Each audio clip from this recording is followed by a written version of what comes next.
Hi, everyone. This is a brief overview of Chapter 6.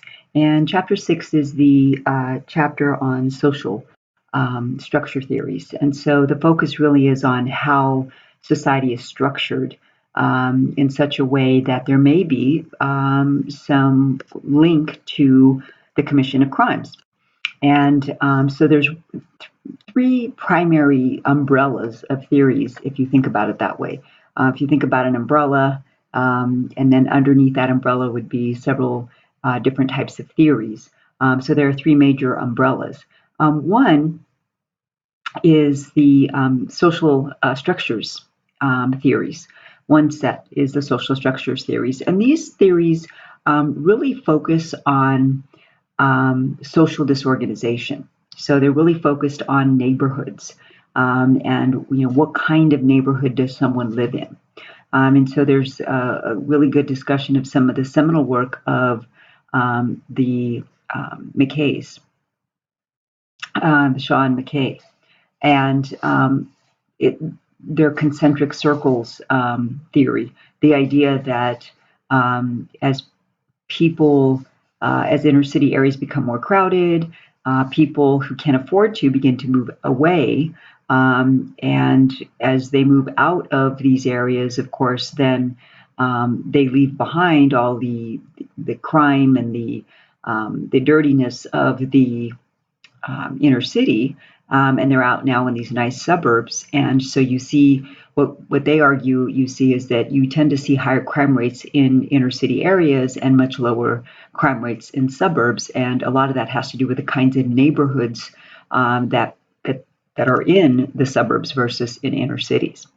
There also is a discussion of strain theories, which are some of my favorite theories, because the focus here is on how people can become alienated from society because they experience a failure to achieve, you might call it, quote, the American dream, or to achieve some level of material success.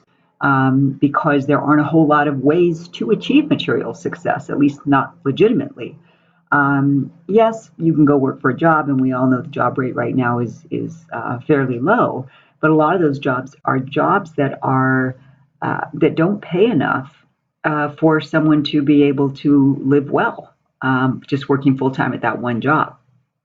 And so when you are working full time and you're still living paycheck to paycheck, and you're still struggling to pay your rent or your utility bill, etc., these theories argue that people can become alienated from society. And once people become alienated, they no longer perhaps believe or feel it necessary to follow the laws of society because society has failed them. And then finally, cultural deviance theory. Cultural deviance theory really focuses on, you might think of it as a micro set of theories, because it's really focusing very closely on the very personal experiences that people have when they're living in an economically depressed neighborhood, and how psychologically that can affect them, and the kinds of norms that then are created when you're living in a low income neighborhood or economically depressed area, and you become fearful of not just your neighbors, but of society at large. So I hope you find this chapter interesting, because I certainly think it's interesting. And again, these are just various sets of theories that are trying to explain some types of crimes. They certainly don't explain all types of crimes, but they may explain some types of crimes. So I'll see you next week for the overview of Chapter 7.